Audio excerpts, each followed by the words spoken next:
Kaixo, gaur adimen artifizialaren erabilera nola egin dezakegun gure erizaintza zikloko edukien bilaketetan azalduko dizuet. Adimen artifizialak lagundu egin dezake, baina beti importantea izango da modu arduratsuan eta kritikoan erabiltzea. Orduan, zer ez da adimen artifiziala? Adimen artifiziala ez da egia absolutoa, bai? Eta ez du ordezkatzen giza pentsamendua eta akatsak egin ditzake, bale? Gure lana galderak ona egitea eta emaitzak egiaztatzea izango da. Eta nola egingo dugu hori? Lehendabiziko gauza kontutan izan behar duguna da, emaitzen fidagarritasuna eta egiaztapena. Adimen artifizialak emandako informazioa ez da automatikoki egia. Horregatik, beti iturriak egiaztatu beharko ditugu, bai? Begiratu artikulua edo gida benetakoa den. Konparatu informazioa beste iturri batzuekin. Egiaztatu data osasuneko informazioa maiz eguneratzen da eta lehentasuna eman iturri ofizialei, beti osasun ministeritza, osakidetza, batmet, bai? Eta horrelako iturriak lehenetsiz. Bueno, eta nola egiten dugu bilaketak adimen artifizialearekin? Bueno, prompt hitza oso garrantzitsua izango da. Prompta da adimen artifizialari egiten diogun eskaera edo galdera. Zenbat eta zehatzago eta argiagoa izan, orduan eta emaitza hobeak jasoko ditugu. Vale? Osea, prompt on bat egitea gure emaitzen kalitatea asko baldintzatuko du. Eta nun egin ditzazkegu bilaketa hauek, bai? Hitz egin dugu promptak egin behar ditugula, baina non? Nik oraingoz emango dizuet 3 adimen artifizialeko 3 tresna. ChatGPT, Perplexity eta Google Gemini. Nere ustez, hasteko lehendabiziko biak erabilita, egokia izango litzateke. Eta gero, pixkanaka joango gara besteetan informazioa kontrastatzen. Garrantzitsua da, tresna bakoitza jakitea helburu zehatz batzuetarako erabili ditzazkegula. Eta horregatik, segun eta zer bilatzen dugu, leku batera edo bestera joan gaitezke. Oraingoan aholku azkarrak prompt eraginkorrak sortzeko. Bai, esan dugun bezala, testu ingurua ematea, bai promptak zenbat eta hobeago idaztea, geroz eta emaitza hobeagoa emango digute. Orduan, zein da testu ingurua, zeintzuk gera gu, zein da gure helburua, zer gauden eskatzen, bai? Zer nahi dugu, zein da bilaketa horren helburua, zein formatutan nahi dugun erantzuna, bai? Baita ere zehaztu iturriak, zein iturrietatik nahi dugun, beti saiatu galdera orokorrak ez egiten, bai? Ahalik eta gehien konkretatzen, eta ez hartu emaitzak egiatzat zuzenean, bai? Kontrastatu egin beharko genituzke. Horregatik, guazen orain, prompt bat pausoz pauso eraikitzea. Nor zara eta testu ingurua, adibidez hor, hasi gaitezke. Erizaintzako ikaslea naiz, eta ezakize ikasgeitako irakasleak lan bat edo informazio konkretu bat bilatzeko eskatu digu. Zer nahi dugu? Informazio hau gai honen inguruan. Patologia osteomuskularreko patologia baten inguruan. Zertarako? Lan baten laburpena egiteko.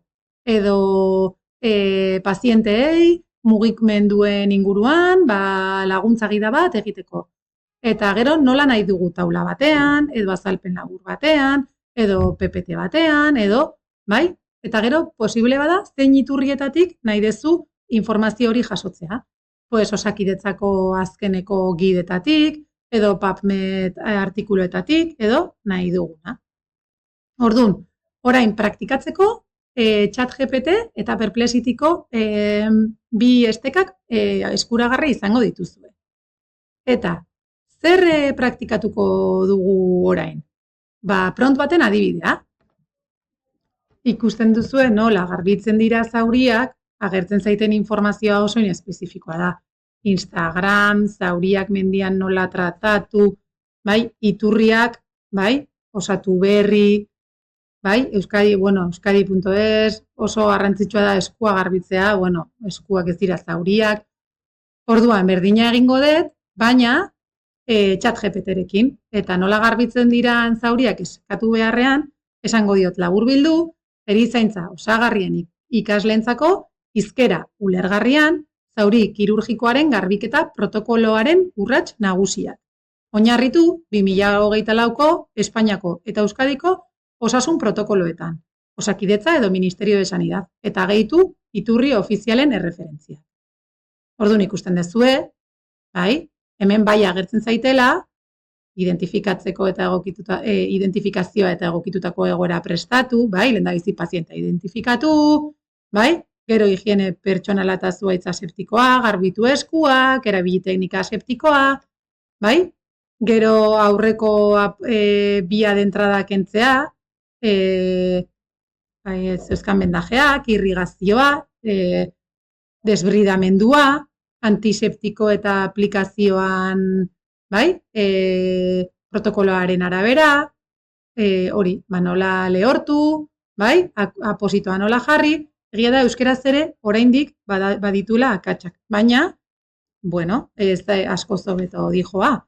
Eta zenbait kontzeptu nondik atera dituen ere, hemen agertzen zaizkigu, protokolo manual sobre suturas, nudos y drenajes, Osakidetzatik, ministeritzatik. Beraz, hemen jartzen duen informazioa egia da hizkuntzan oraindik hobetu daitekela, baina, bueno, beste itxura badauka.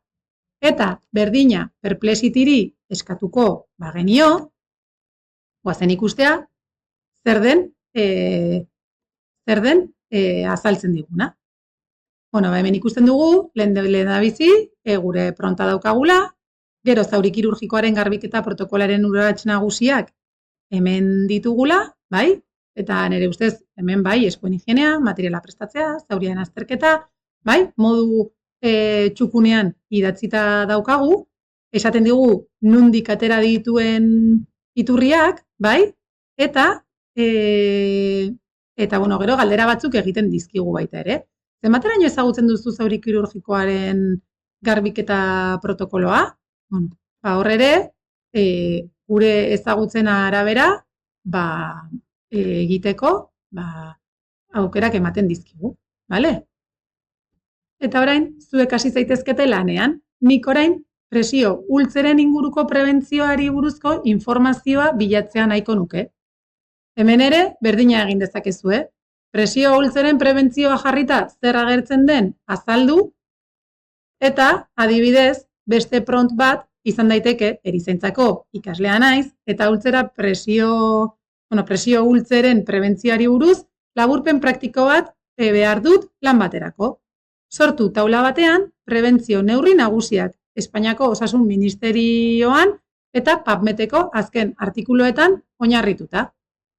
Bueno, pero bideo tutorial honekin, zuek bilaketa errezak egiten, bai, baina eraginkorrak egiteko kapazak izatea. Eskerrik asko.